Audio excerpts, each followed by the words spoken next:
Isang magandang araw, magandang gabi, magandang hapon, umaga, anumang oras po tayo na nakakarating ngayon sa iba't ibang panig ng daigdig sa pamamagitan po ng ating ginagawang live stream at ang ating mga broadcast. Maraming salamat sa Panginoon at meron tayong mabuting pagkakataong kagaya nito. Kasama po ng ating mga kapatid sa Church of God International. Kami po ay sama-sama na nagwe-welcome sa inyong lahat dito po sa ating Mass Indoctrination. Kasama natin ang kapatid na Eli Soriano. Kapatid na Eli, magandang araw po sa inyo. Magandang gabi mga kapatid sa inyong lahat saan man kayo naroon. Salamat po sa Diyos at isinapit ang ating araw na ito na pasimula ng ating indoctrination session. Loobin po ng Diyos kung atin po maitataguyod ito hanggang sa matapos, matutuhan natin ang aral ng Panginoong Hesukristo. Ayon po sa Biblia, ang doktrina ni Kristo, at ito naman mapapatunayan namang buong buo, na ang doktrina ni Kristo ay ang doktrina ng kabanalan. Wala pong halo ito na kaipokritahan, walang halo na pagpapakunwari. Sa 6:3 ng unang Korinto, ganito po ang unang Timoteo, ganito nakasulat.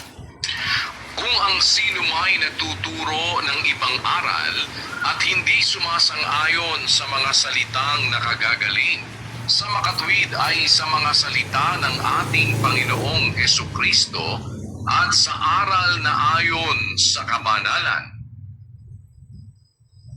Ang gayon ay palalo, walang nalalamang anuman, kundi may sakit sa mga usapan at mga pagtatalo, sa mga salitang pinagbubuhatan ng kapanaghilian, mga pagkakaalit, mga pag-alipusta, mga masasamang akala.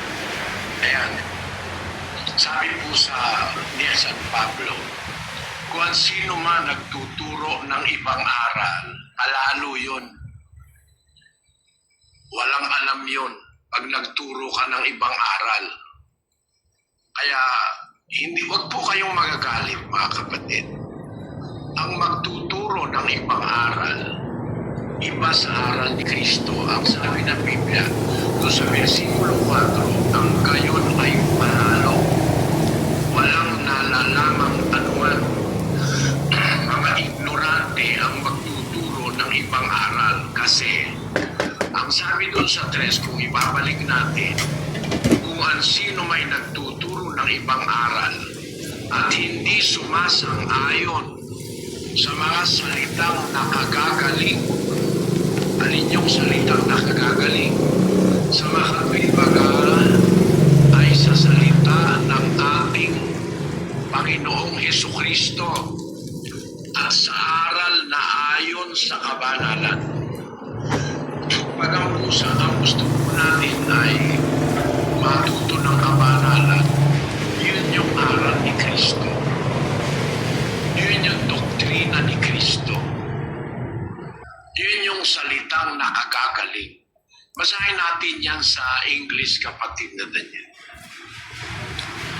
If any man teach otherwise and consent not to wholesome words, even the words of our Lord Jesus Christ, and to the doctrine which is according to godliness. On the words of the Lord Jesus Christ and the doctrine which is according to godliness.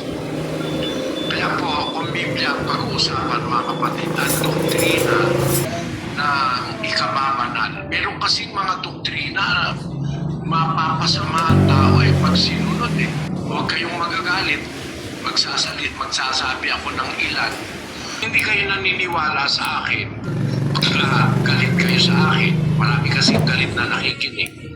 Take this as a challenge. Makinig kayo sa ating pag-aaralan doktrina. Hindi kayo naniniwala. Galit kayo. Tingnan nyo. Parang hamon sa inyo. Ito bang doktrinang ito tinuro sa inyo?